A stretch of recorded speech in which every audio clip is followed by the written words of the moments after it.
comes in, we'll just absorb them.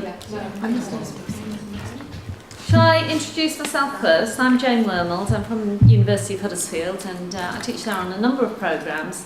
I don't actually teach on the Cert Ed or PGCE except for the specialist conference bit, and I've been lead tutor on the Learning Difficulties and Disabilities group for quite a number of years now.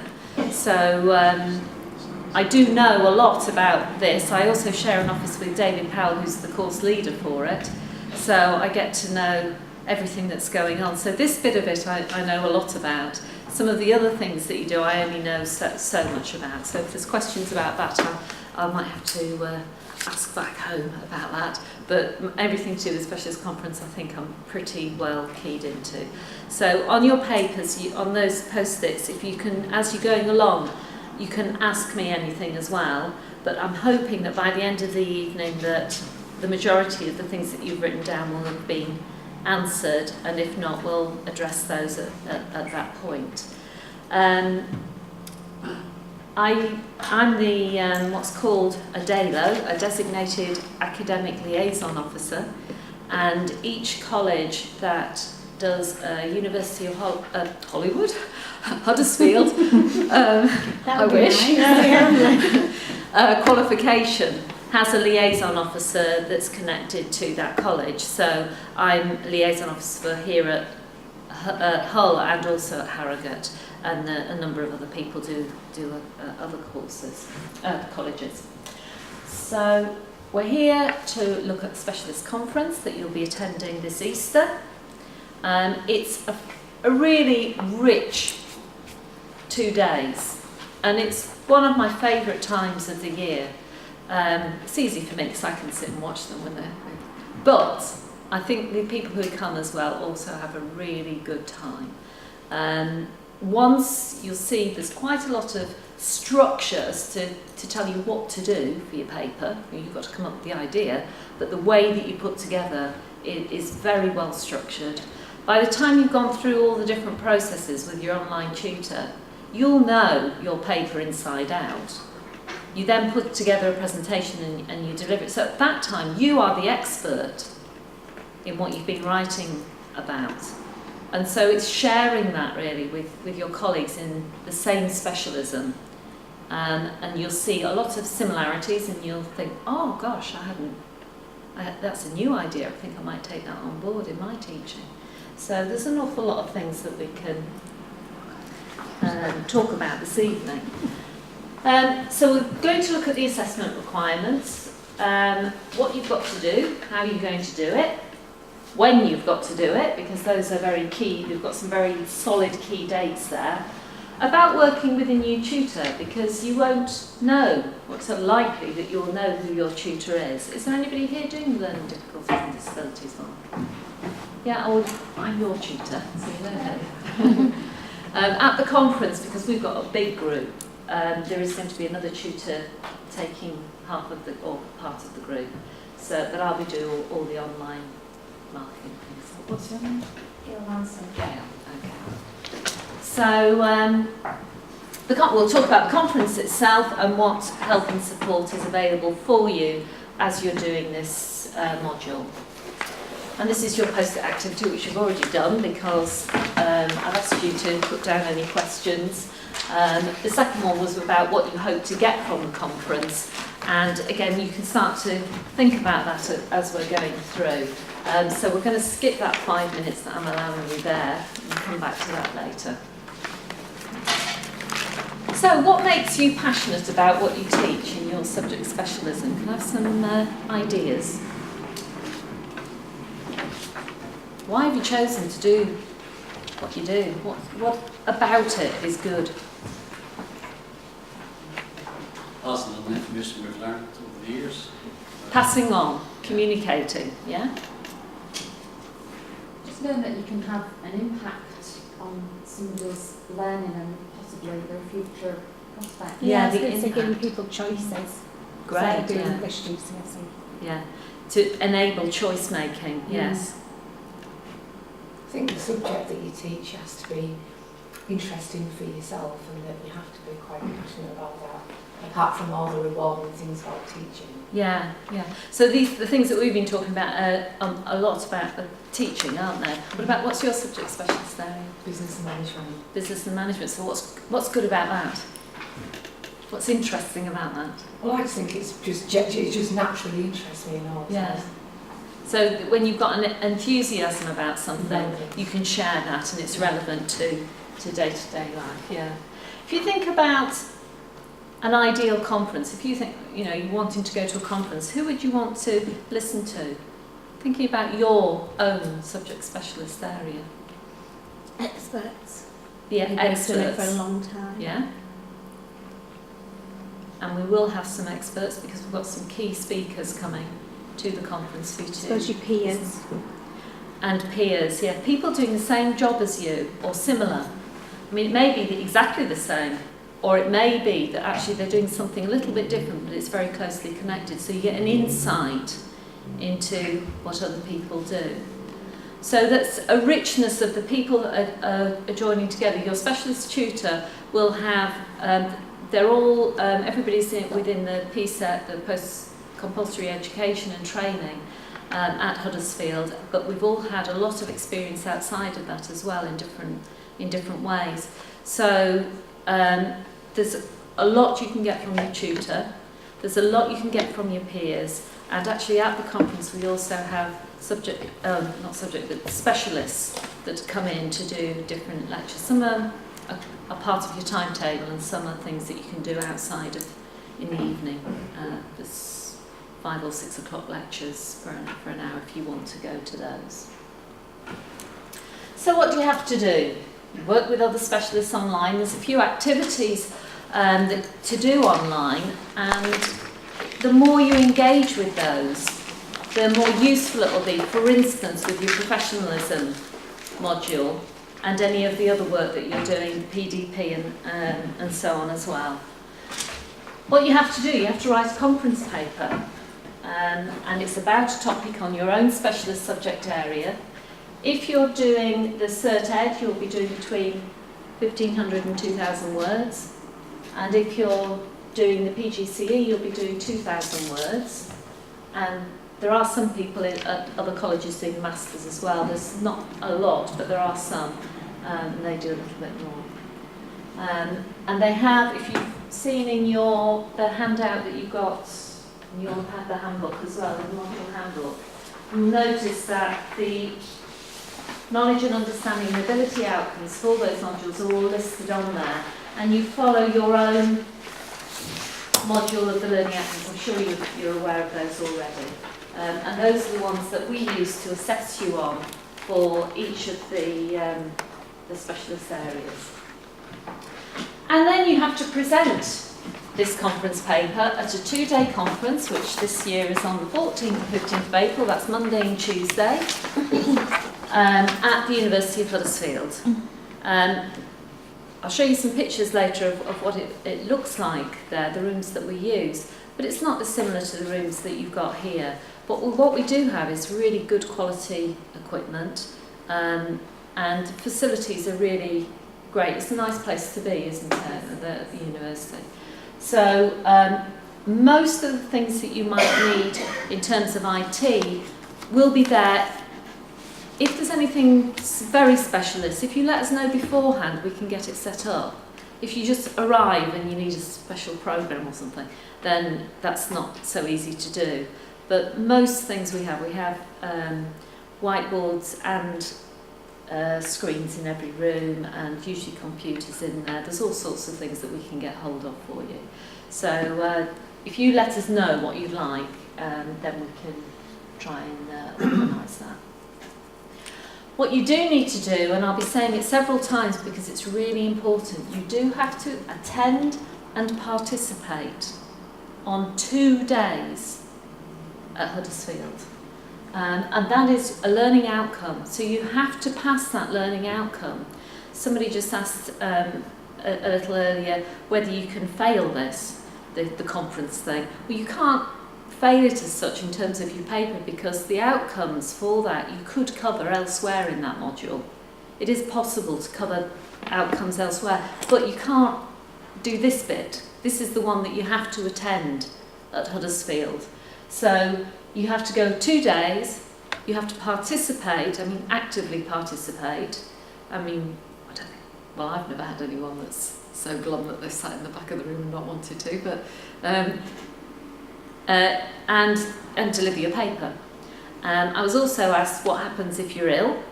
Then you let the specialist conference, there's a helpline, which the information's on the PowerPoint a bit later on. There's an email address and there's a telephone number. But as soon as you know, please can you let them know that there's a problem. Inconvenience is not really a good excuse, but obviously things come up in life, don't they? And if something happens at the last minute, or if you know already there's going to be a problem with those days, then you need to be in contact. If you know now, you need to be in contact. So don't book your holidays on those days, please, because I was just saying, it's a bit like a driving test. You've got to be there in order to be able to drive a car and pass your test. If you're not there, you haven't done it. So that's the only way that you can not pass it, as it were, if you've done the work and you've gone through the processes. You can't, so people sometimes says, well, can I not do this at my centre? And that's not an option. There is each year a sort of follow-up conference that happens about a month or so afterwards, because there are people that sometimes, at the last minute something happens, that they're hospitalised or something major happens, and there is an opportunity, so you don't have to wait yet another year to redo it. And what activities do you need to complete? Well, the first thing that you need to do, and you can do that quite shortly, is to go onto the site and to put your email on so that you can get any links coming through to you. Log in as in your Huddersfield account number, and there's a blog to add a little bit about yourself, what you think your paper might be about. You might not have that yet, but the things that you're interested in. Something particularly about the work that you do and the area that you're interested in, because there may be other people that are, very similar to you, and you might be able to connect up with them.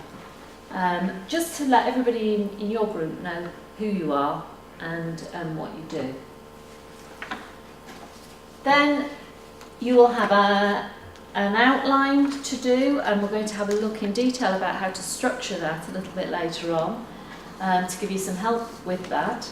And that comes in on the 24th of November, which doesn't sound too far away, does it? So from now on, you can start to think what you might like to do for that, what your subject area might be. And that's given in online. There's a little slot where you click on it and it says upload, and you upload your outline, and then as a tutor we go on and we make comments on that, and then all together on the 9th of December the doors open up again for you, and everybody sees their feedback at the same time. So you won't get, some people won't get it before others. It all goes in and comes out at the same time. There's another activity about Turnitin. Have you know anything about Turnitin? Yeah, we had to submit something through that before. Yeah. Have you the students seen what it's like on Turnitin? You started in last year? Yeah. So did you have your work marked on grade mark and saw what the tutor wrote on through that way? Yeah. But it's exactly the same this way around, this way as well. But there is an activity on there to try and explain to you that it's not necessarily just the high score that's a problem, it's about the way that you interpret that score as well.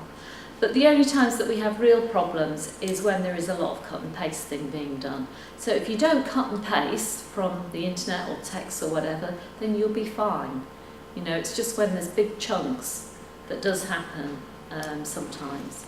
And when you have an opportunity of putting a draft in, and if you put a draft in that's as complete as you can get it, then you'll know by that stage if there's going to be a problem or not, because it would certainly be highlighted at that point. And any times that we've had major problems at the university, and unfortunately every year there are some, not many, luckily, one or two, but there are some cases of plagiarism, and it's really unpleasant, you know, and it's usually where there hasn't been a draft given in, so it's not been able to be picked up, and people have panicked and thought, oh my gosh, I've got to get it in, and you know, what am I going to do? And it's, you know, sort of cobbled together with cut and paste stuff. So now I'm telling you, please don't do it. It's better not to give it in than to give it in like that. Yeah. So originality, please.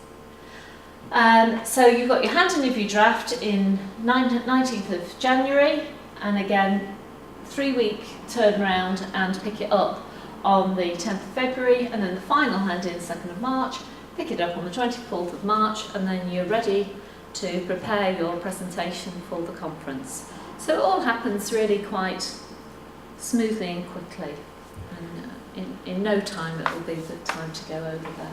Is it, sorry, that's just for the assignment, yeah? For the paper, for your paper, yeah, just that bit of it, not for the rest of the module. The rest of the module you'll be doing with at your centre. You'll be doing here with your tutor.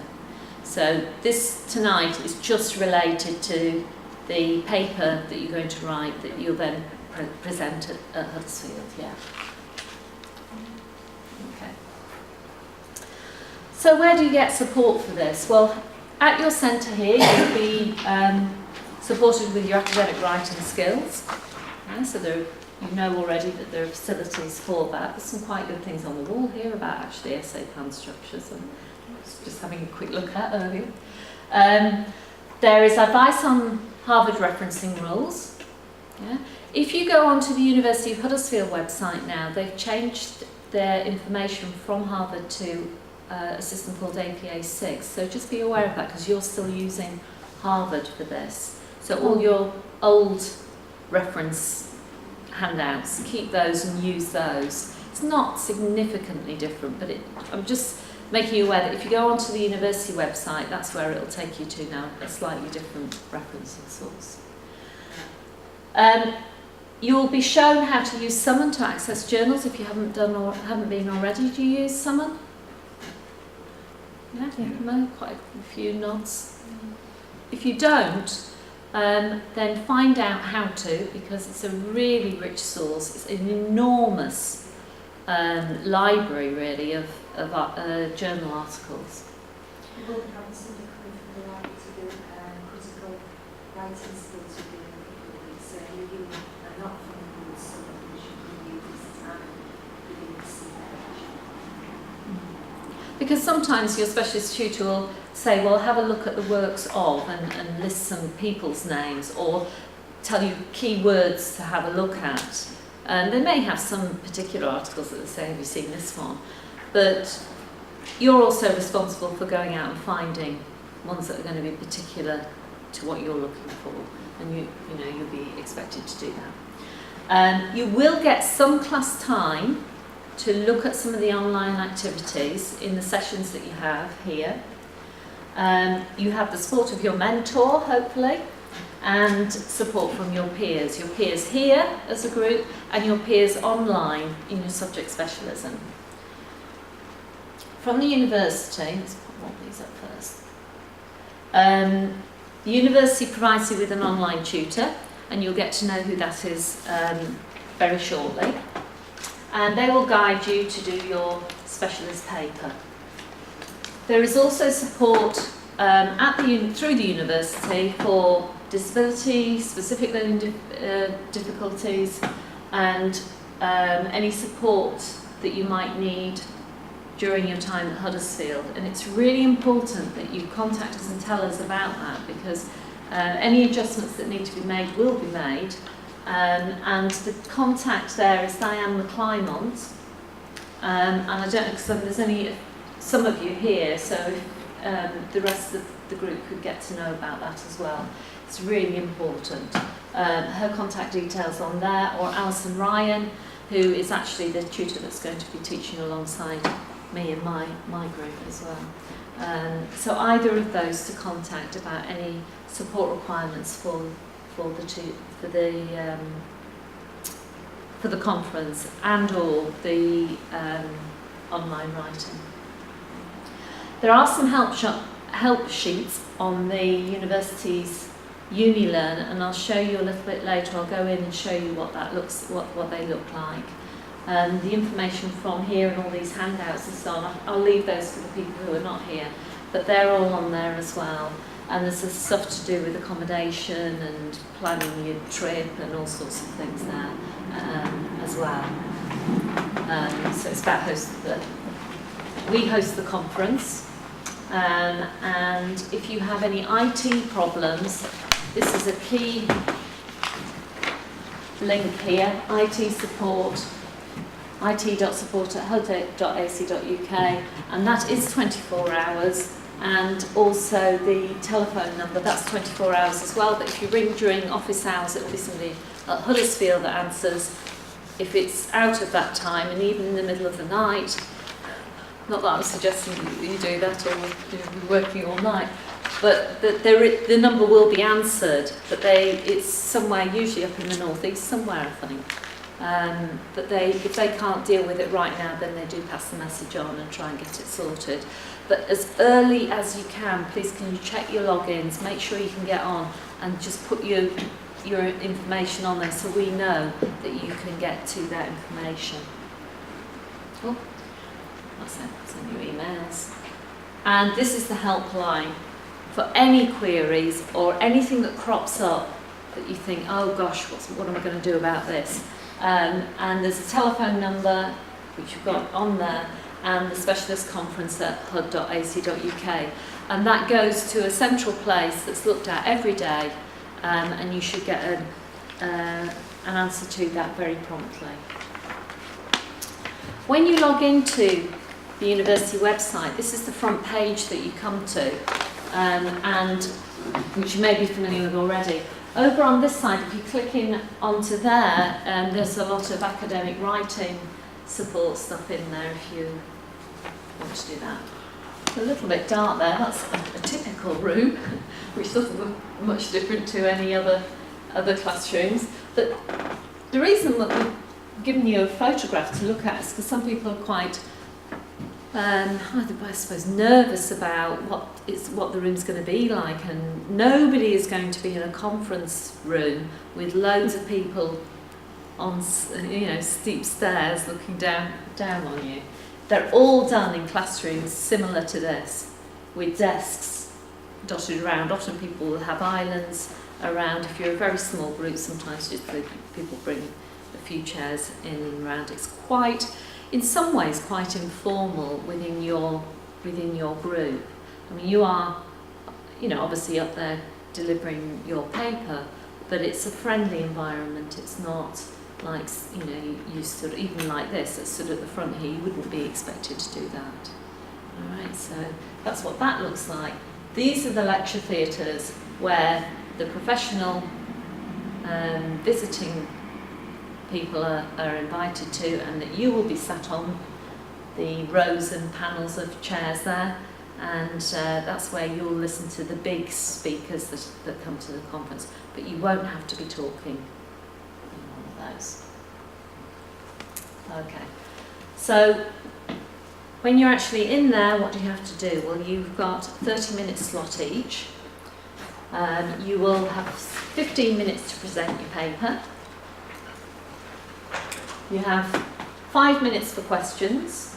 So once you've finished, there's usually plenty of questions that people want to ask, and they're not usually tricky things. They're usually, can you tell me a bit more about that, or how did that work out, or something about it that is relevant to the paper that you've just given.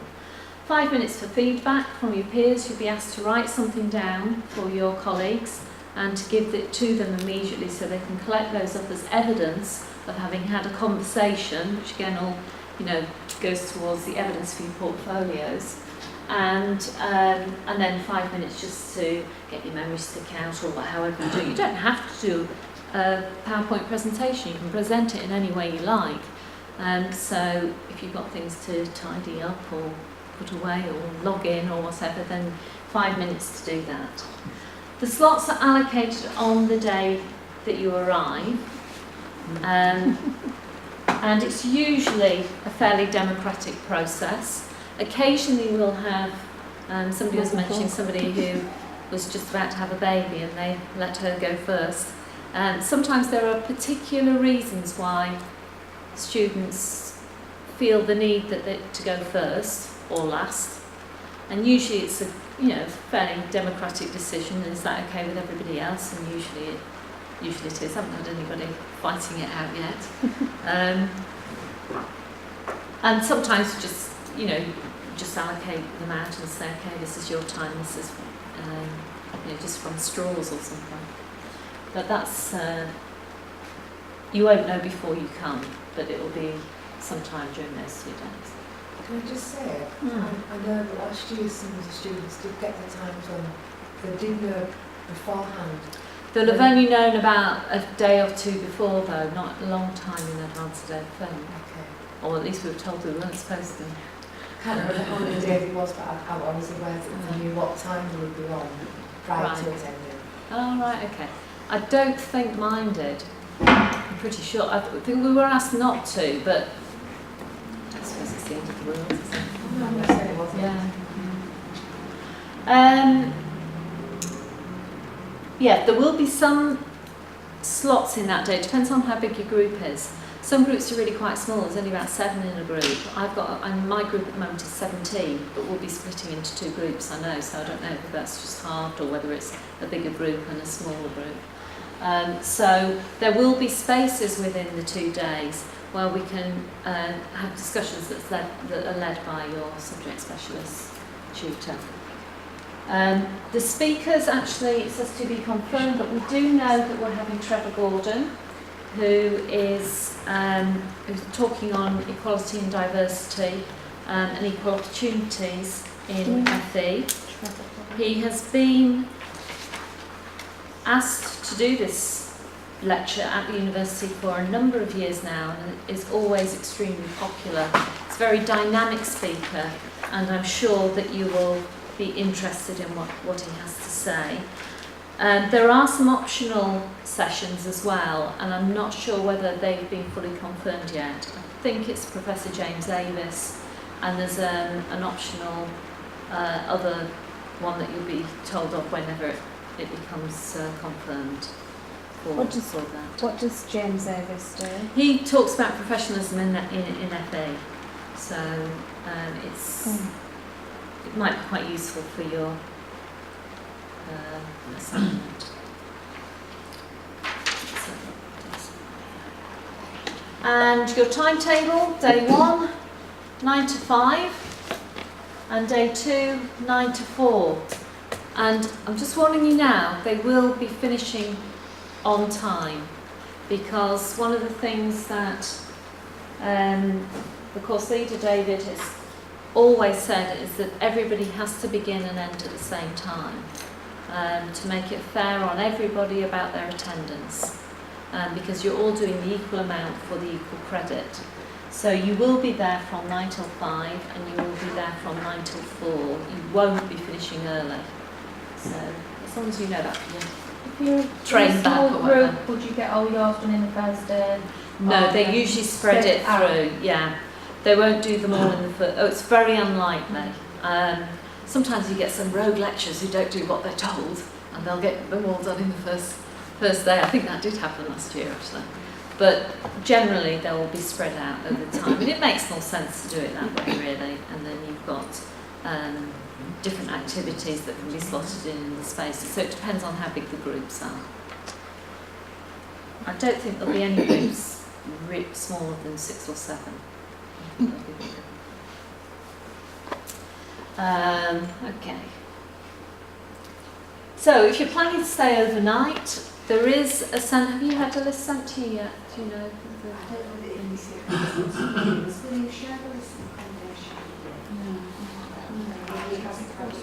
Okay. But what I would suggest is There are some that have some special rates as well, but I would suggest that you do that sooner rather than later, because I know they do get booked out. How many people are involved in the whole conference, like those sort of numbers? There are 400 people. 400. Yeah, this year.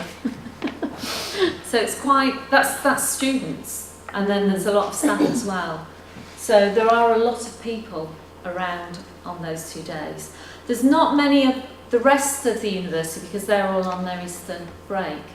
So the other students won't be there. So we get the whole university to ourselves really, which is quite nice. The one that's just down, what's that chain called? Premier Inn? Yes, that one, the Premier Inn. There are 2 in Huddersfield, and the one, The central one. We are looking to. yeah, the central one, not Just the next to west one. No. The central one is the one that's just up the road, and that's a lot easier to get to the So we're university. trying to book it. Yeah, if you can try and do that Yeah. as soon as you can, but do mention, is there a special rate? I don't know if that particular one has, but I would mention it if I were you. Say, do you do a special recommend rate? us to go for 2 nights, you know, from like Sunday I think night? that's up to you really, how you want to play it. Get that I mean, you just have to get up early, I think, Yeah. on... Traffic will be bad or not really? That's my question is. Well, it's not a school day, but Yeah, it's traffic's always bad, isn't it, on that? So you're going to have to set off early, really, if you're going to come on that day. But I don't see why not. I mean, I don't know that. like 7, isn't it? I've been to Yeah. Thursday, it's only like an hour. Yeah, I would only do the one night. But if you want to make a, sort of outing of it, you might want to go and see sunny Huddersfield on You a don't want to be Sunday dying night. there from 9 to 5, isn't it? After? You can get really stuck around Leeds though if you do catch it down. How would you get? How would you get through Leeds to go to Huddersfield? Still on the M62. On the M62. Oh, on the Near the M62, yeah. The Oh, when you, M62 M1 corridor can get yeah, really, it does. just takes a little crash or something. Yeah, no, 'cause, We won't um, lose the A hour few driver. times at rush Yeah, hour, it's you get fine. some- yeah, it's a bit unpredictable. Because today I got here really early, but last time I came I was late, wasn't I? And You never predict it. Yeah. and I always set off in plenty of time. It just sometimes this takes ages. So anyway, just as long as you're there early, trains are usually pretty good, aren't they? Oh, mind you, the last time I took a train from Hull, we did go via Leeds, and there was, what was it, a grenade on the line or something? A There was, grenade? Yeah, no, it was one that they dug up from, from the wall or something. One way to get out of the conference. We did, we had to get on the bus and all sorts. So anyway, Is that a plan? So You'll be buying stuff off the as long as you're there, as long as you're there. Ask, is the train station close to the university then? It's only about, it's about 10-minute walk, I think. Alright. So it's not too bad. You could do with taking a little map with you, really, I suppose, just to Taxi. go through. Yeah, taxis wouldn't be much from there We'll be able to if it's put raining. if we brought a case, would we be able to put that somewhere in the university? I think you have to take that to your I Because don't they won't know let us put actually. it in the room, will they? I'll find out for you. I mean, if we have the car, that's fine. But if we travel by car, by train, then I think I had. 2 days looking I was presentable. going to say, how much stuff are you planning on taking? Yeah, I think don't know me. I Like had. ball We brought it into the classroom. I think that's fine. If you want to bring a suitcase in, I'm sure it's fine. Just put it at the back of the classroom. It's Like a trolley not lorry. be a problem. There is some, although limited, free car parking. Although the car parks, they've done a negotiation with the people there. It is quite big, so I'm sure you would get it. Normally it's £3.50 I have to pay every day if I go there. Just been saying I started walking further now instead. But you can get a car parking voucher that you can download. So if you are bringing your car, make sure that you do that so you don't have to pay for parking. And it tells you it's available from Monday the 10th of March. From 5 p.m. That's very specific. Catering facilities are open from 8 a.m. each day, and the facilities are pretty good. The only thing is there are a lot of you. So I would suggest that you bring some kind of soft drink with you, or a flask or whatever it is that you want. unless you don't mind standing in queues at break times. The food's fine, it's all fine, but it's just that there are a lot of people, so decide what you want to do. But there isn't really enough time to go off campus and back on again to have lunch. Recommended We'll go back dress, to the smart hotel. casual. I think that's a new one this year, smart casual. I think it's because sometimes people have arrived really smartly dressed, in suits and ties and things, and you don't need to do that. It's however you would maybe go into a classroom, to teach, so that you're tidy. But there's you don't have to be suited and tied and things. Build a world, Yeah, there's going to be about 400 people, so it's busy. There is a Facebook site, and you're very welcome to have a look on there. I think you have to have signed up to Facebook in order to be able to look at it. But there are a lot of comments and stuff on from last year, and it will just keep open. And the forthcoming year, people are invited to join in with that. Is that just through Huddersfield? Are we just looking for Huddersfield on Facebook and then subject? Or It's called Subject Specialists. It's just called Subject called that? Specialists. I don't know Facebook very well, so I don't know. Now then, there's 3 clips now of some students who have been to the conference, and the first one is talking about the preparations of it's about working online, I think, this one. This one's a very short one, I'll put it on. I think I'm going to have to log in as I come into here. So, see what the real people say.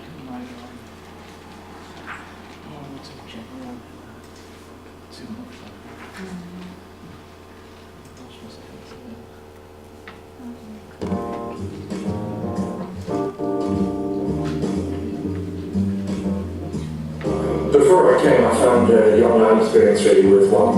I engaged with all the tools, the tasks, and if I had any problems, I contacted my tutor. I was really surprised because she responded immediately. She gave me the information I'd asked for. It was useful, it was practical, and I didn't feel the need to pick up the phone to talk to her because I felt she was right there.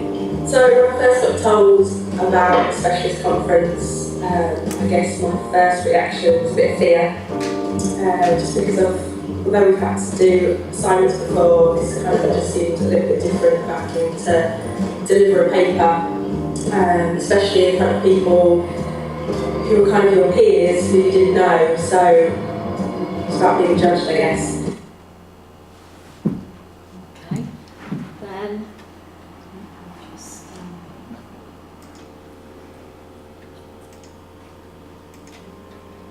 I think it's a different one. Sorry, I'm going to have to log in each time.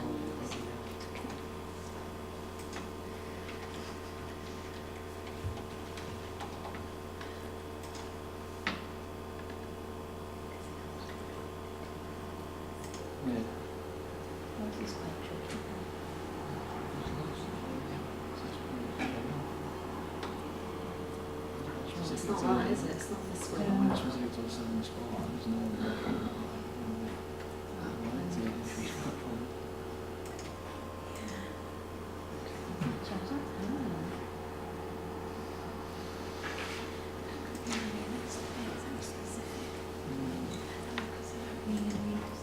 You go on to the next, there's a link on that one.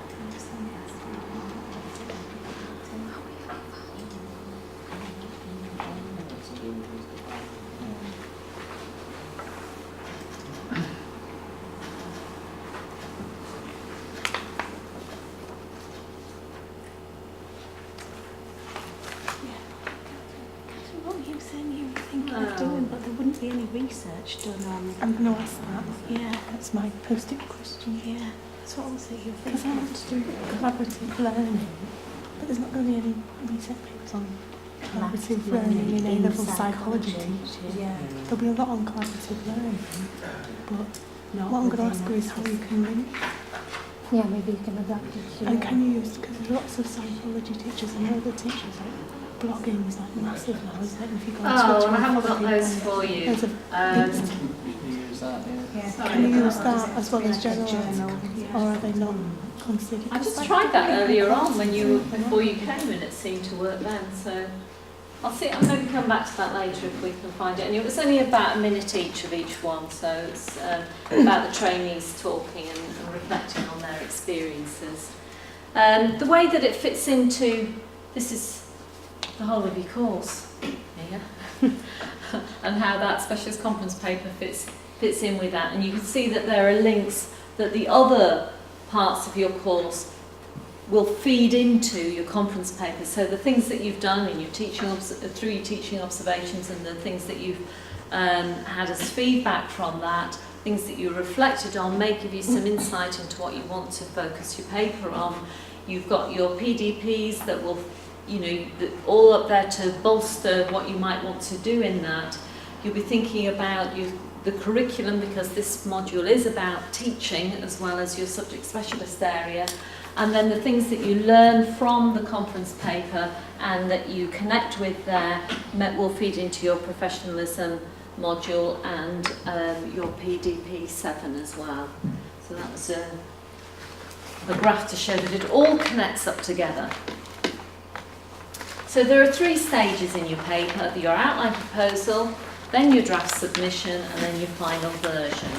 Let's have a look. Your paper needs to be of value to you and the subject that you teach.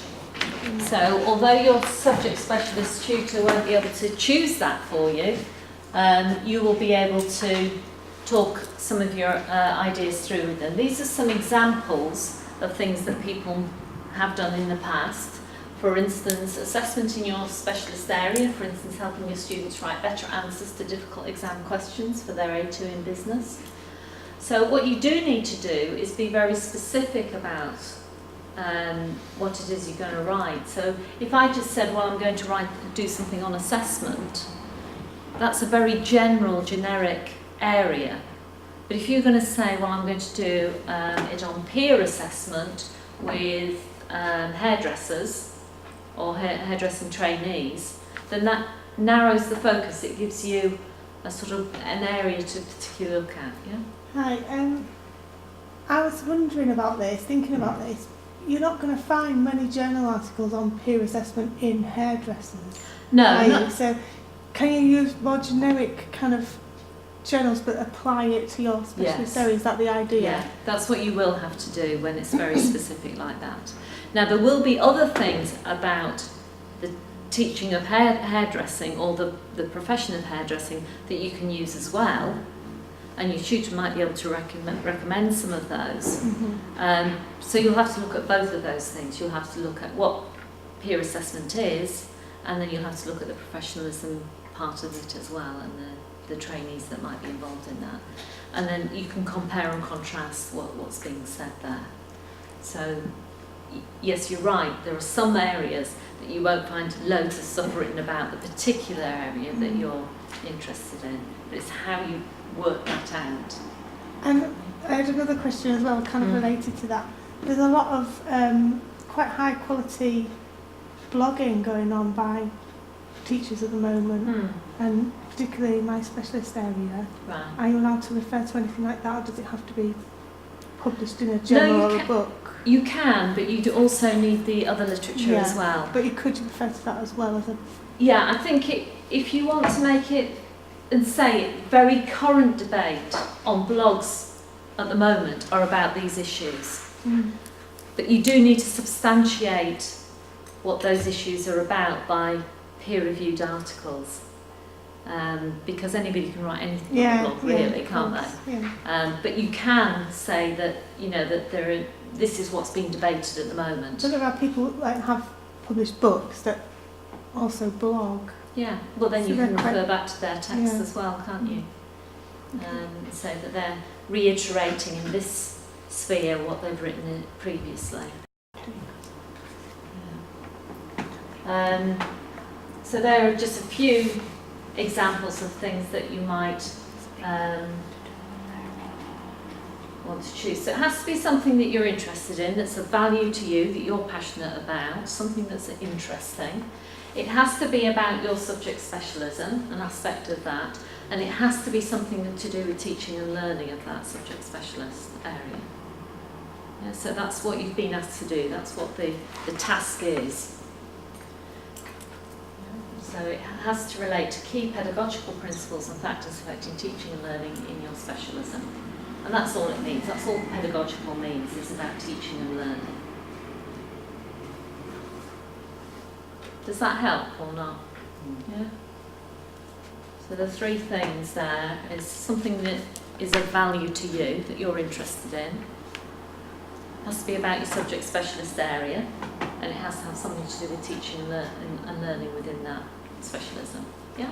Sorry, the only concern I have, I've got problems speaking tongue-tied. So when you get to large words, I cannot pronounce them. Okay.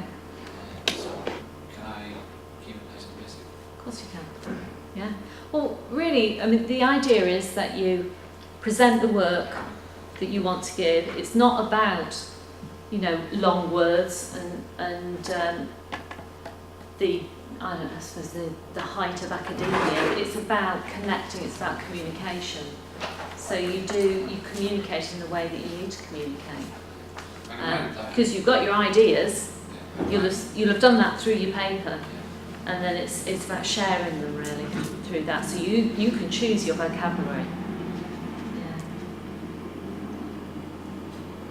And there are plenty of transition materials on UniLearn as well, so you can go onto the site and have a look at those. Some of them you're asked to do, and although you don't get marked on them as such, it's not absolutely essential. We would suggest that you,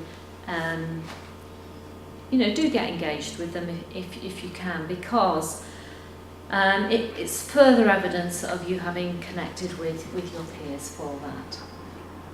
So, what could be in your outline proposal? Well, you need to have a title that relates to the teaching of your subject specialism. So when you're giving your outline proposal, that's one of the things you'll be asked to do, is to have a title. Now you may change your title slightly as time goes on, but have an idea about what it's going to be. An introduction to your teaching role, the qualifications or courses you work on, and the type of organisation that you work in, and why you have chosen this topic. And I've got this all written down for you on a possible writing frame. An indication of the module outcomes. So on your outline, you're asked to say which of the module outcomes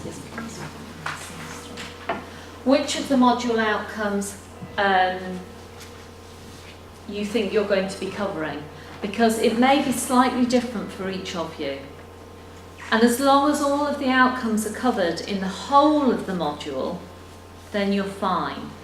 But if you can tell us what you're addressing or what you intend to address in it, then that would be really useful, because then we'll know that we can give you advice on how to meet those well.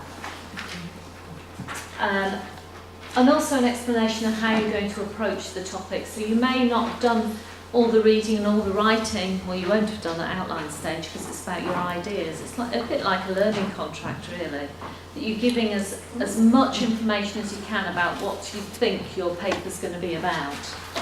And so what are the issues that you're going to be discussing in it? And you may have an initial search to see what kind of materials are available, and your subject specialist tutor might be able to suggest some as well. If you have a look on that outline, and imagine that you're following it and you're filling in the boxes, by the time you've filled in those boxes, typed them up, you've virtually got your outline there.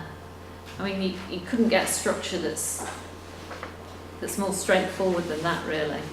Yeah, so if you have a look at those boxes, can we type hand it, it in you're going like to have to this? think that. Can we hand it in like this, or would it have to be No, proper? you type it up. Oh yeah. But you can use this as a as a starter. yeah, just to get some ideas. So an introductory paragraph to tell the reader what you teach and what qualifications you work on. So it's just a little bit of an introduction to you. That doesn't have to take up a lot of space, a lot of words, but just to let us know what you do. And then this one's important, why you're choosing the topic that you're choosing and how it relates to the teaching of your specialist subject. Right, so that's what this module's about, this part of the module's about. Which outcomes you're going to address, and that's literally saying I'm going to be looking at A1 and KU 3, 4 and whatever, yeah, A6 on those outcomes. And then the literature. It's like in the module handbook. So I reckon, really, with a little bit of thinking, you could fill that in pretty quickly, couldn't you? Get an outline there. And it's 250 words. I mean, I think that you might have a job cutting it down to 250 words and mind finding 250 words. So, have a look at these. Here is an example, and again you can take these away.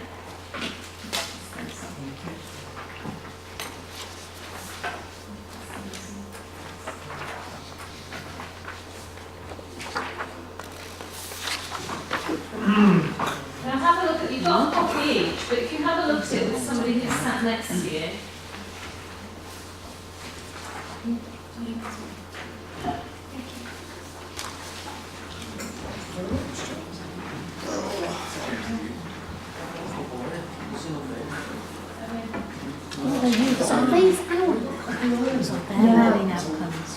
The module there then. Right, you've got your pro forma there for your list of what needs to be done.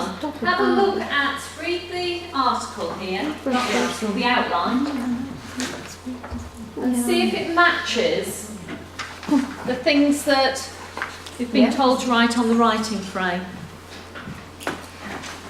What do you make of it?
Yeah, but I mean, don't put these in. Do they not include that? Oh no, that's what she referencing it. It's not the literature I'm thinking through. It's not a reference list, it's a list of the, it's part of the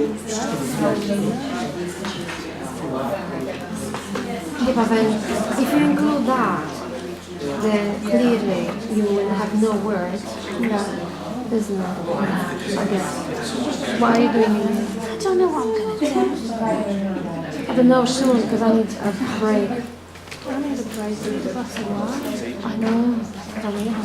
Okay, you may not have time to read all of it yet. Let's have just a quick look.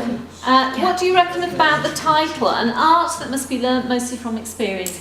Introducing effective strategies for developing practical coaching skills in management, leadership and coach training. What's the subject specialist area? Sport.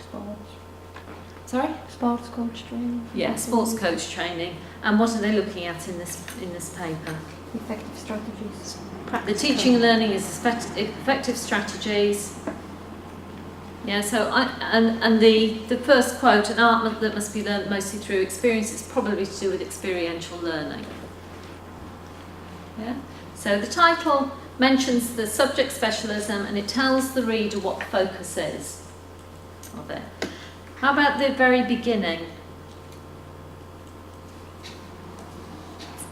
Tells you what he's doing. Yeah, what the paper's about.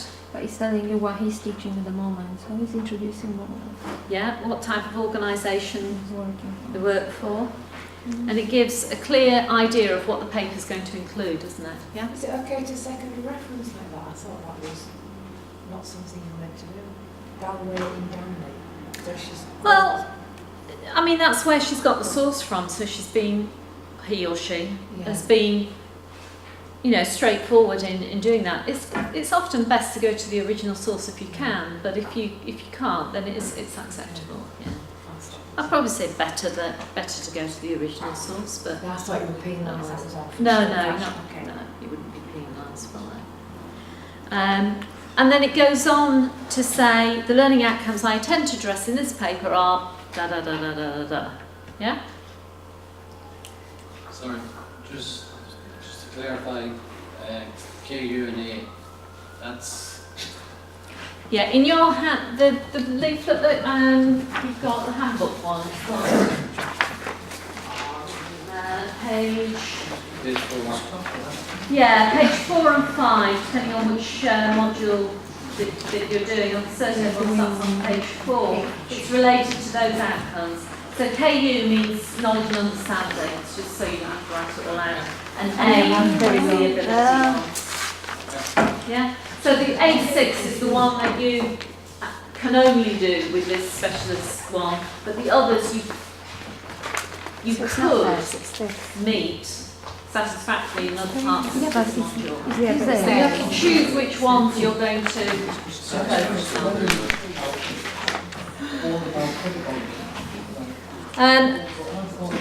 Here is some notes to identify, or suggestion that's identified how this is analysed to show you. You couldn't give us any easier, in a way.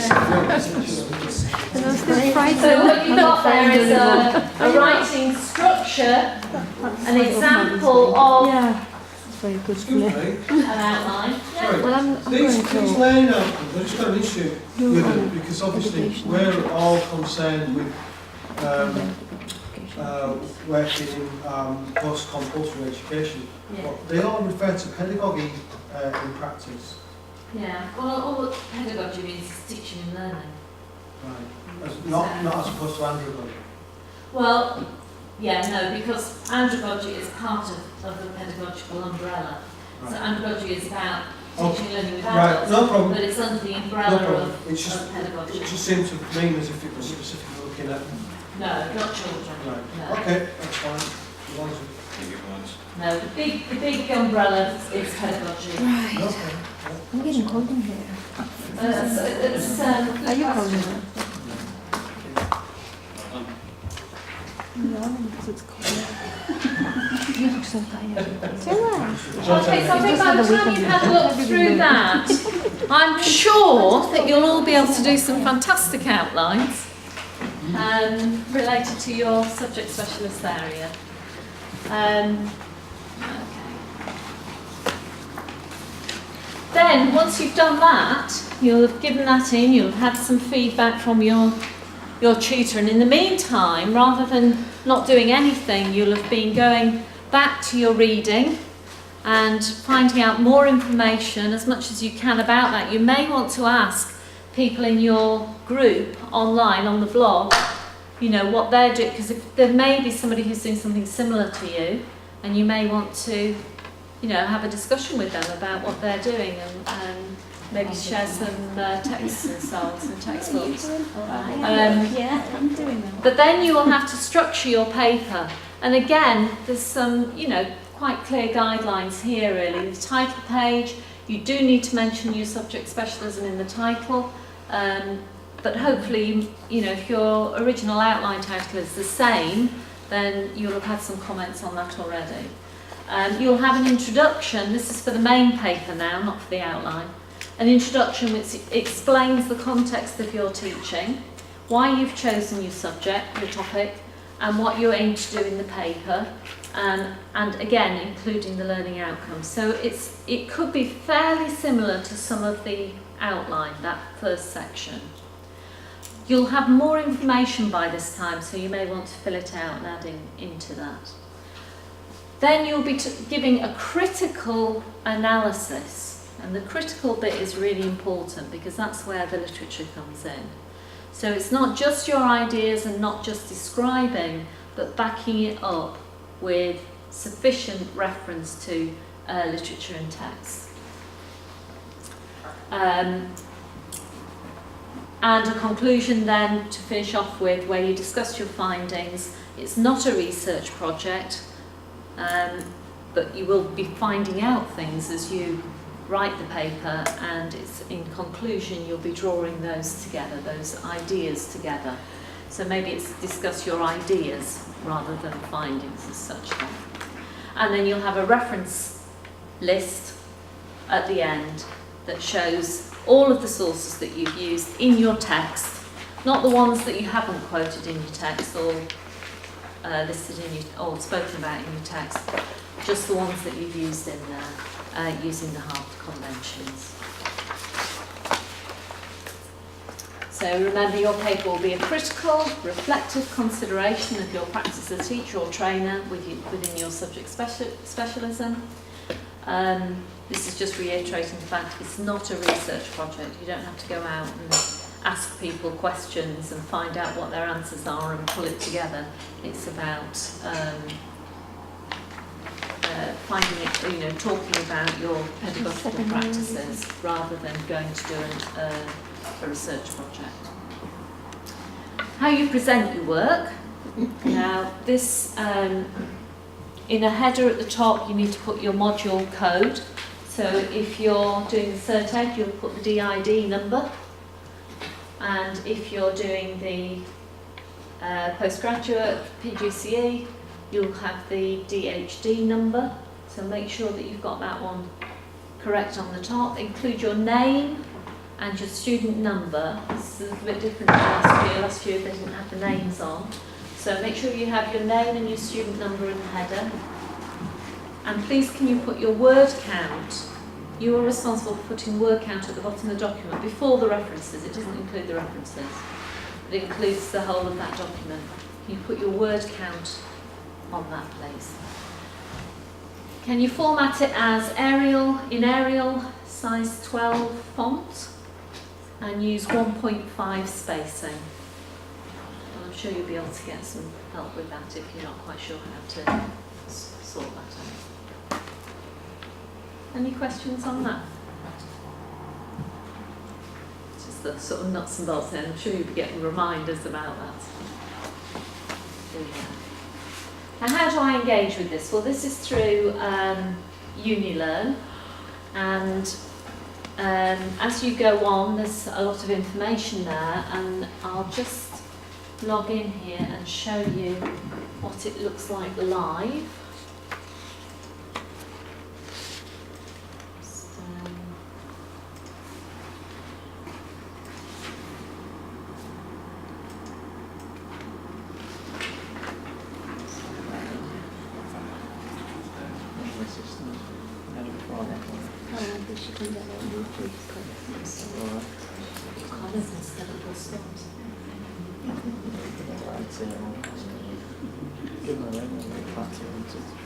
You might find that the server's down. It wasn't a while ago. It wasn't, it's at 6 o'clock. Well, ours was down this morning. The whole of this system was down for a while this morning when I was trying to do something. So you would go on, mine's obviously the staff homepage, but yours will be the student homepage, and you log in. Go on to UniLearn. That was very productive. to that front page that I showed you before. Pick that out. You go into your modules. I've got loads, but you'll not have this list. You'll have a much, much shorter list. I don't teach all of these, but I have attached quite a few of them. And my one for this, here it is, for this year will look like this. So I can't show you all the different specialisms. I can only show you the one that I'm attached to. And it will have, I'll take that edit mode off. It will have a video for you to watch and a link to the Facebook there. Your tasks on that little bit, it has all the things that you have to do and the dates that you have to do them. And the buttons, I don't think are working at the moment, but you just scroll down and you go to click on the right ones, and these all become available at certain times. I can see it because I'm a member of staff. I can see inside these, but you can't see all of them. But they'll come available as and when the dates come up, and you just click into those to access them. Your tutors will be on here. I haven't got my picture on yet, but your tutor's contact details will be on there. If there's more than one tutor, they'll all be on there. You'll go into your group blog. This obviously hasn't been updated yet because we haven't got anybody on it yet to do the blog. And this is the help section. Here it gives you some help about searching through Summon, how to use the Unimail, so how you can get from the blogs, you can get a notification that tells you when somebody's responded to something that you've put on there. And you may want to do it just for the course of the time that you're doing that bit of the module, and then take it off afterwards because it's a bit of a nuisance sometimes if you're getting other things through. This has got all the handouts from today's session. Here's the bit about the hotels. Let's see what's on there. Yeah, they're all on there, look. Oh, this looks like it's an old price list, so the prices might not be exactly right, but it gives you the list of the different hotels that are, and that's the one, the Premier in probably is the best one, and a contact one.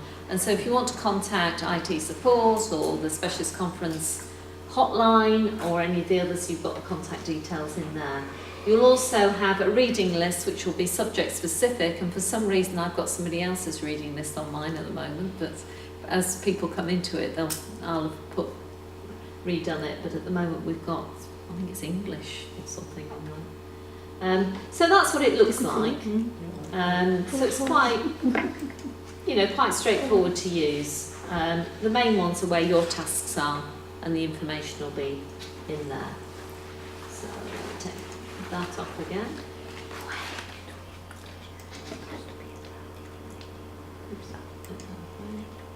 Oh. Skip to the end.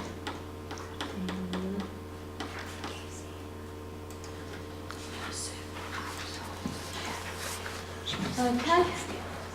So how do you log on? You go to Portal Plus, which is where I showed you where you first go into that university entrance to the UniLearn, and you need your ID and password. Have you all got your Huddersfield ID and password? Yeah, if you don't, can you get that sorted as soon as you can?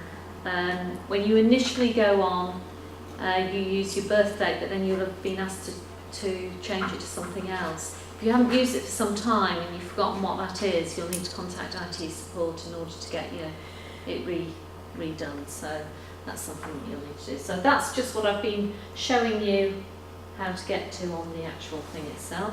You can log in from Monday, the 11th of November. So put that in your diaries. Alarm going off. You can log in. 9 o'clock, I'll be there. The group blog tasks throughout will help you engage with your peers, and in the run-up will help you prepare with your presentation as well. So there'll be tasks and ideas to talk about on there, and your tutors will be engaged in that as well. But it's about you talking to other people and us talking to you. It's a bit of an odd title at the top, this, I think, bifocal lenses, but what it means is you're in a very unique position. You are students and you are teachers or trainers. So use that, what this is about is use those lenses. Think about yourselves as learners and yourselves as teachers. And looking at it from that perspective will make it be a richer experience for you. So what have you just done as a learner, and what have I got out from it when I'm looking at myself as a teacher or trainer?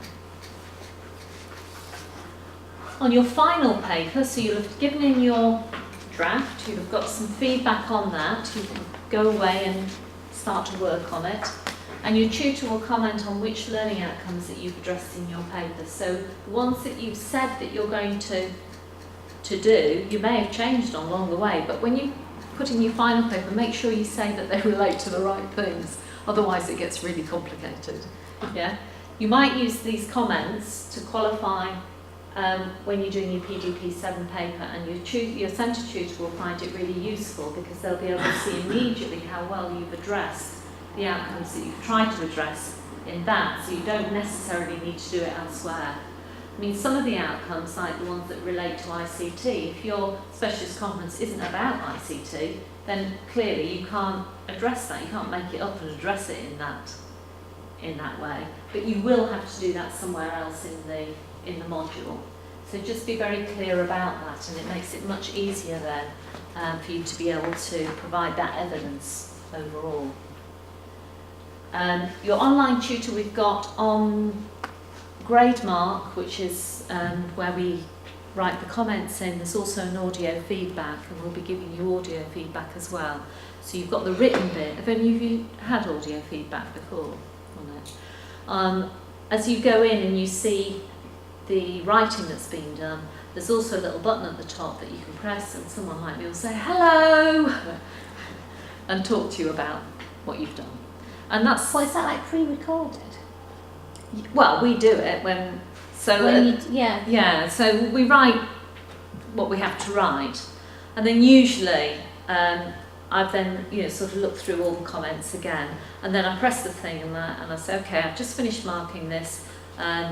You can see here from my comments that I've said this, that and the other, and this is really good, keep that, but what you do need to do is go back and have a look at something else. And sometimes it's just a bit easier to hear it in a voice rather than to see it all like you've got to do this, this, this and this. Yeah, so hopefully it's going to be a positive thing, depending on how you hear the feedback. Sometimes I've been told... I'd feel like a bit of a fool. Oh yeah, doing it. No, it's horrible. It's horrible doing it. Yeah, and you do. But a colleague of mine gave me a tip. So you have to imagine your tutors now that you have to smile while you're doing it, and it sounds better apparently. Yeah. So I'm going to take up that tip and see. Sometimes when it's quite, when you're on your 20th paper. No, but then you just, obviously it is nice for us actually to be able to talk to you individually as well, rather than just have the written bit. So hopefully you'll be able to give us some feedback on it and see what you think. But it can't do any harm, can it? So you get both. We've had last year there was some groups had audio feedback, and those that did had really good feedback from it. Right, being late. Tutors will not provide feedback on work that's submitted late. Unless there is a reason that has happened that's, very unusual. If you are going to give in any work late, please can you fill in a form, give it to your centre tutor, and the centre tutor then has to approve it and send it to your subject specialist tutor. And it has to reach us, I think it was 5 p.m. again, this magic 5 p.m, by 2 days after the deadline date. If you know beforehand that it's not going to be in on time, then obviously the sooner the better to let us know. there can be extensions given depending on the circumstance, but if you are late, it doesn't mean that you will definitely get that feedback. It depends on a variety of circumstances and how busy your tutor is and all that kind of thing. So please do, the sooner that you can talk to us, the better, really. You're not allowed to attend the conference if you've not submitted a complete paper, in which case it makes it very difficult because you have to achieve that A6, the attend and present bit, in order to finish your qualification. So you would then have to, if you couldn't do it as a resit kind of thing, if you didn't have extenuating circumstances or a good reason for it that was accepted by the university, then you would not be able to complete the course this academic year. And we'd hope that that would not be the case. So again, talking to us is important. The 24th of November then is the 250 word outline. Yeah. No, just that's just the first one. The Yeah. 200, and then you would get feedback. Would that On the feedback outline. on that would be saying if you've completely got the wrong end of the stick? Yeah. And they're like, no. Yeah. Yeah. Yeah. Try the other lollipop. Yeah. Hopefully it's like, this is a really good idea. Yes. Have you hopefully. thought about this, that Yeah. and the other? Yeah. But yeah, occasionally people don't get it quite right. And so, but it is the opportunity at that point then to get it on the right track. So it is a good opportunity to try and get things moving. But do you have the chance to get it Because back? then the 19th of January. Again? Yeah, you do. No, you've No. got, no, Oh. not the outline again. No, but you've hopefully. Yeah, then you can put it right to make Yeah. your draft well. And you've got your tutors here as well. I mean, your subject specialist tutor is going to help you with that specialism. But, you've got all sorts of support there as well. Yeah, so it's really important, that paperwork and the form that you need to fill in there. Working with a new tutor, well, you probably won't know your online tutor. Come in with it with an open mind. The future of education is likely to be much more of a blend of face-to-face and online than it's ever been in the past.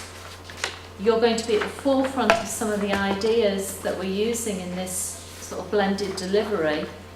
So make use of those and find out a little bit about what it means to do online and blended learning and how that might be useful for your specialism, and also the tensions that are inherent within that as well, because there always are, aren't there, the positives and negatives. But it is very likely that the future is going to be engaging with these types of activities in the future, and it's good that you're getting immersed in that at this stage.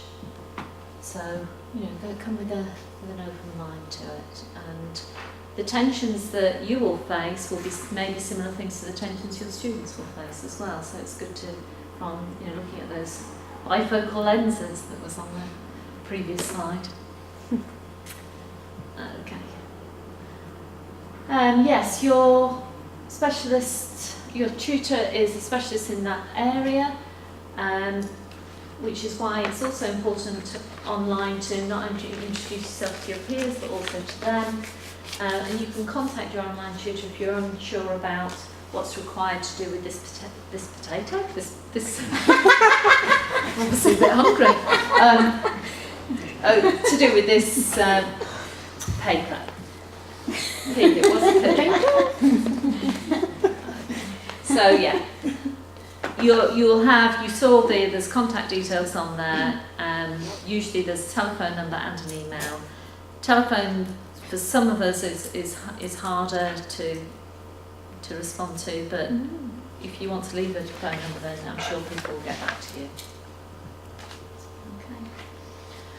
So when you come away from here, you'll need to be thinking, right, what do I have to do next? You start to think about it now. Between now and the time where you can get online, start to think about that title. Think about, what am I going to write mine about? Which bit of teaching and learning in my specialist area is it that's going to be what I'm interested in? Yeah? who can help you? Well, we've been through all of those different sources here at the centre, your mentor, us as online tutors, the university, the library, all of those facilities. And also think about what resources, because you're asked in your outline to talk about the kinds of authors and journals that you might be looking for in order to be able to write your paper. These were some comments from last year, and the actual, I think the actual conference itself is a little, it's a bit like a party really. I mean, there is the bit where you've got to stand up and do your party turn, as it were, your paper. But other than that, it's it was the excitement you're of the party. Don't go to many parties these days. Which subject specialism are you? Yeah.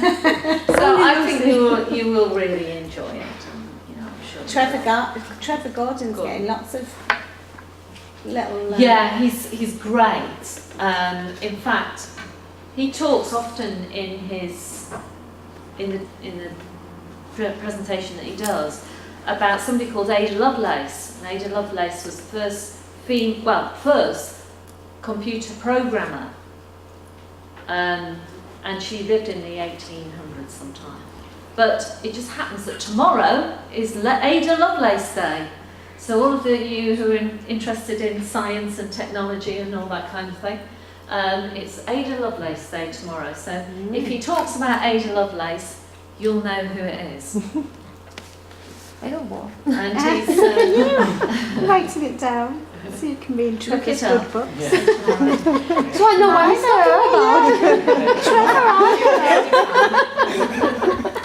I'm going prepared for the specialism.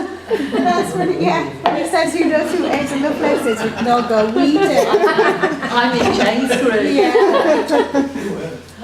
Okay, so I think we've probably covered everything that we were supposed to have covered in here. Can you have a look at your post-its? And see if there's anything that is not answered, or if you have any other questions. Would you like drawing or writing? Because we have drawing. No, mine was answered, that's all. Okay. Yeah? I keep mine nice and basic and easy ones. Right, it's originally 9 to 5 first year, 9 to 4 the If there's only a small group of 7 and there's only a half hour, I only work that out 3.5 hours. What do I do for the rest of the time? Then each of the groups have got a specialist tutor in there, and they will be delivering some information. They'll also be engaging you in some activities. There's a lecture to go to, the Trevor Gordon lecture to go to in that time, and there are other. It depends on your subject specialist area. Sometimes they'll ask somebody to come in to give a guest talk as well, depending on the time. Last year I had hardly any time. I had a huge group, so I had hardly any time in mine. But other people had quite a bit of space in between, but they used that in order to be able to focus and do things. Yeah, you won't have any spare time now. No. Wishful thinking. Yeah, no going to the spa and getting in the jacuzzi. Oh, I don't think there are any in Huddersfield. Don't have them in Premier Inns. We'll request some. But I'll bear in mind that we should do it in, where was it, Madrid or something? Yeah, but anyway, that's fine. Barcelona, Madrid, that's we can fine, go to Bath. Any other Bath would be questions? fine as well. Do you know the conference paper? Obviously, it's a written piece of work. Mm-hmm. But obviously, is that the same when we go? So, like, you write, how many words is it? 2,000 for our degree The one? paper. Yeah. And then obviously you have to condense that to a 15 minutes presentation, but you more or less use the same information. Yes, you do. So you hand that's a good question. Once you've got your once you've done your paper, you're going to have to then decide which bits of it and you're going to be able to present within 15 minutes. Because it may sound a lot to you, 15 minutes, but actually it goes really quickly. So what I would suggest is you have the beginning bit of it is about the background to it, what the context is, a little bit about yourself, not much about yourself, because you'll have already introduced yourself to the group before that anyway. And then, you know, step by step going through the paper, your conclusions at the end, and there you've done it. So you'll have to select from it how you're going to do it. But what we don't want you to do is read it, because that's, you know, we can give you the piece of paper and you can go online and read it. We want you to tell us about it. All right. So it's often easy. People like using PowerPoints because it keeps you on track and it makes you not forget the bits that you were going to say in between. But you don't have to. You can do it any way you like. Yeah? You will get a chance to rehearse it as well in class. Oh, what, to do a little dummy run? Well, you can't look comics. It's for myself, I was thinking. Yeah, so we look forward to seeing you in April, and I'll be around during those 2 days, and so hopefully I'll be able to see you along the corridors there, and let me know if there are any other questions and I can get back to you on those. So when we get there, the first thing, obviously, will it be easy to find our own groups, or are we actually, is it signposted? Like Yes, when you get there are lots of people in coloured t-shirts, or if it's raining, it's something that's bright coloured. And they're really good, actually. They get there at the crack of dawn, and they're out there with, you know, telling people where to go. So all the local car parks, they won't be right, well, I don't think they'll be right at the train station, but there will be people nearby, you know, showing you which way to go. And they'll tell you, you'll know beforehand where you've been, the building and the map, to show you where to go. But there will be people all across the campus directing you to where you need to be. And then once you've found your classroom, that's where you'll be located. You don't go to different classroom, except for lectures. But then your tutor will take you there. And but yes, we'll be more or less in our subject specialism the entire time. All the time. Yeah. The lectures, you all come together. Well, I'm saying all of you, 200 of you one day go to the lecture, and 200 the next day go to the lecture. And then you'll see some of your colleagues at break times, but they are staggered as well in order to ease up the catering facilities. So the breaks and lunches are staggered. So you'll overlap a little bit, but not necessarily for the whole of the time. But hopefully you'll talk to the people that are in your group, because that's what you're really there for. And then in the evening you can meet up with your colleagues. Because I think when we saw which group we are going to be, I thought, and I'm still living with the impression that we are actually with, like, for example, I'm in travel and tourism, but I remember some business people being in the same group. Is that still the case? It depends on how many people are in the specialism. Right. So if there's only 2 or 3 across all of those 400 students, then they have to. Because it was a big together. list, but then they were merging, you know. So some of the specialism areas have different ones in them. Yeah, that's all. Yeah. So that means that we will be with others, so we will be listening you might to. be, yeah. Yeah. Oh, that's quite interesting. But presumably within sort of like a similar nature. Yeah. Well, probably we're not going to put you in sport or topic as well as not going to or make you do impressionist painting. Okay then, well, good luck with it. Thank you. Thank you. Thank you for being very patient all evening. Not at all. It's good because it does. I think it is a bit nerve-wracking. I was imagining being there in a lecture hall.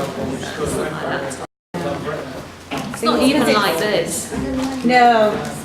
No, you're there with your table in front of you and one little thing. Did we put you on? It's not even. Throwing everything on the floor. When do we find out the results for do we have feedback from our conference? Not the one that you deliver actually at the conference, because by that time you pass the paper. You just then have to deliver it, so you can't, as long as you're there. No. You like forget your words. No. Well, you have to stand up and do it. Saying that, you get feedback from the peers.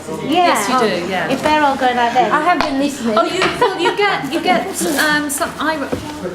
Your tutor writes something for you when you're actually doing it, that you can use, but it's not formal feedback that has. So if you didn't like it, you don't have to And use you're not teaching anybody, are you? You're presenting. Yeah. You're not, they don't need to have learned something. My only thing is this like a journey that you are trying to prove, you know, with your topic, the one you choose. You know? Yeah. Is it like a, you know, it's like a beginning, this is where I was, this is what I found out. I know, it sounds like a research, but obviously it's not without going out.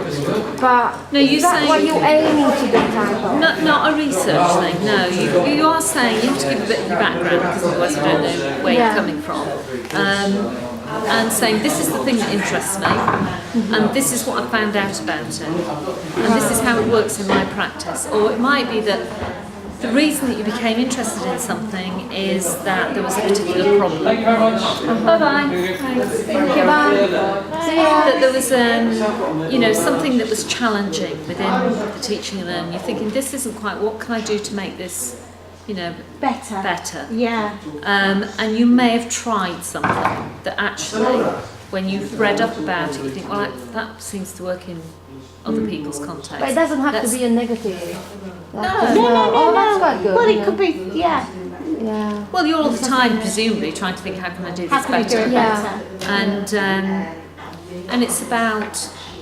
Or how it's not working, and how there's potential, I suppose, to try and make it better without you being able to have actually... And by finding out about things and understanding the theory behind it, sometimes gives you ideas of understanding how to make it better. I mean, just little that I did a whole session the other day on behaviour management, and it was just some really simple things that you can do that can really change the tone of a classroom just by the way that how near or how far you are from somebody, or the tone of your voice. And when you sort of practice those things and implement them, actually big changes can happen. And that's, of course, based on, you know, theory of behaviour and psychology and learning theory. And so if I was doing something based on that, for instance, because I'm with learning difficulties, that there are certain particular behaviours that are dominant with particular disabilities, and you might say, well, having understood, I've been out and researched there, tried this kind of idea of what's, yeah, and not just that I've had a go at doing it, but actually reading up and finding out why that works, or why that is challenging, or why it doesn't work. So do we write about the theory of it, and then do we write about our own experiences trying to implement it as well? It can be all mixed up because it's like your subject specialist area. So you could think about your working context in your teaching capacity or your training capacity, and something about that you want to discover more about that's going to improve practice or aims to improve practice. Because I'm thinking to do something related to the educational trips, because we are kind of, and I'm trying to get the students to go to the workshop and market. Tourism. Okay. Yeah, so I'm just trying to think. I've been given this kind of an idea, and I was like, oh, that sounds quite good actually. Just to see how that can help, you know, the learning process, you know, involving a trip, or will it hinder really at the same time? Because people might find it I'm going out without seeing the connotation of actually teaching and learning related to it. Well, that sounds, it's very much about the experience of going That's and doing like things. experiential. Yeah, and experiential learning, so that you have to have some reflection, you know, build in reflection in that, so that they can understand and think about beforehand, what are you going out there to do? We're not just going out on a day trip here, but what's the purpose of it, and how are you going to But we thought we were going to a party in Huddersfield. It turns out we have to do work. Oh, it'll be a bit of a party, I think. I know. Well, it will, because like you said, that the work's done by the time you get, well, not done, but you know, like a lot of all the preparation and everything's done. And it's been done for a while, because you've had to give it in before we've had it to mark. Imagine if we deliver on Monday, then we are fine. We don't have to deliver for Tuesday, so then you can have a drink. Basic. well, I don't drink anyway myself, but you know what I mean. I encourage anybody else to the specialist conference. Yeah, Watch out, Huddersfield. I don't. You're going to actively encourage other people to drink. Yeah, Make us drink, okay? Yeah. I think you two, you don't need encouragement. And make sure you're delivering on the I'm Tuesday. sure you'll enjoy it, and it's just getting. Once you've at got the your moment it's just idea. It's the Yeah. idea, I think, that's my stumbling block at the moment. Yeah, Well, in getting the your idea. teaching, what do you do? English. English. So in your teaching, what is it about it that you wish could be better? That either you could be what I'm better. working on now, though, how I first got involved, and that's what I was thinking. I first started teaching travellers, and my sort of passion was getting people who wouldn't access education to access Engage. it. But now, actually, I don't do that really anymore. Right. So what do you do I then? teach English GCSE to a load of kids that don't want to do it. So you can Who go have to back. do it. So you can go like, back there to isn't it. an option. They're not kind of going, wow. They're just Yeah. going, oh, I You have to see, do but you this. can link them both together and say, well, look, those travellers, they couldn't access the education and they wanted to. So and maybe your you could look at GCSEs, motivation. yeah. Yeah, no, I was thinking about motivation because it's kind of, well, it's not really too opposite. There's also the what's in it for me bit of it. That, I mean, you've got to follow a syllabus, haven't you? So there's That's a I bit mean, of, there's no, yeah. I suppose the other thing I was thinking of though was because we do it and they're like basically resitting, we have to squeeze it all in such a tight time schedule. And like one of the things that I find frustrating is how we are literally teaching to a curriculum, not teaching to love English. but within that, because I think what you can see is these are the constraints. Where's my elbow room? Yeah. So these are my limitations. This is what I've got to do. But actually, I don't want to do that. But where Yeah, have where can I find the space? Yeah. And what is it you're going to try and do in that space to try and bring some life, Like some joy. Yeah. And what I think that'd be too depressing, to be honest, because it would conclude with like, no, nothing really. Just is no time. Well, just the positive reinforcement stuff, and about the way that you engage with. I'm just thinking this off the top of my head. Taking notes, yeah. The way that you engage with them, or get them to engage with each other, and so maybe you could do something related to that. I don't know. You have to think about just it. have to Think kind about of- your actual classes and what could there be that could make a difference, and how can you go about it, and then read about what other people have done within that. I mean, sometimes with my just talking on Saturday with my group who are learning support assistants. We were talking about literacy, and they were saying, well, why do we have to write in this academic scale? Why do we have to do all these references? And there's a body of work that's been done about education for social justice, and really literacy is one of the key aspects of making a difference to people's lives. Yeah. And somebody called Paulo Freire, have you heard of Paulo Freire? Talked about the dominant syntax. So it's the language of the powerful, basically, which is the language that people who have the power. Yeah, the academic power. Yeah, the academic. Or the political sometimes. That if you can't speak that language, then you're not going to get change. Disadvantaged. Yeah. Now he worked with people who were illiterate in Brazil. Yeah. And worked with communities in Brazil to teach them and saying how important literacy was, because if they wanted to make any change to their local communities, they're going to have to be face to face with the people who have got the ability to be able to change, to challenge it. Yeah. And you can see that, can't you? Yeah. That people who That's haven't very got the similar language. to the travellers that. If you haven't got the language, then you're not going to be able to communicate in that way. And what he also said, which is really, I think, is crucial, is you don't lose your dialects, you don't use the local, customs and cultures of your language. No. Those you keep, but also learn the dominant syntax. Also learn that language. So have it almost as two languages. Yeah. And so what academic work does is it allows you to build good arguments, because you know the advantages and the disadvantages of the experts So when somebody's talking to you about it, you can say, yes, but that was based on research that was done that proved that, Yeah. or no, because that was the case. So you can get quite a lot done by just being able to have real facts behind you, not stuff that's, you know, odd things are in the paper or whatever, but, you know, solid Academic facts that have been through researched. Yeah, research and peers have reviewed it to say, yes, this is solid work. And that's where the power is. So there is a purpose for all that, even though it feels at the time. Yeah. No, I understand the purpose of it. At the same way, for the children that you're teaching, it's harder for them because they're young and they, you know, they've got other I always things. said to them as well, yeah, you have to do your GCSEs I think at exactly the wrong time of your life. Yeah, I think this topic is something like what I faced when I had to write my dissertation.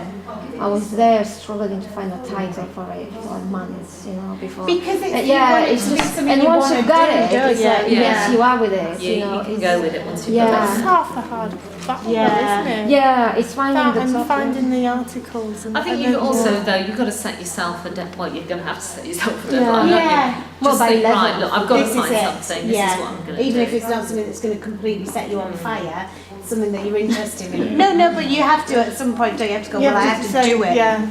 I can't just keep going. There's a book What that about I this? quoted from the other day, actually, about teach like your hair's on fire. Oh, right. That's quite good. I think the author's name is Asquith Ray, which is an Oh my unusual word, name. yeah. But yeah, title of the book, Teach Like Your Hair's on Fire.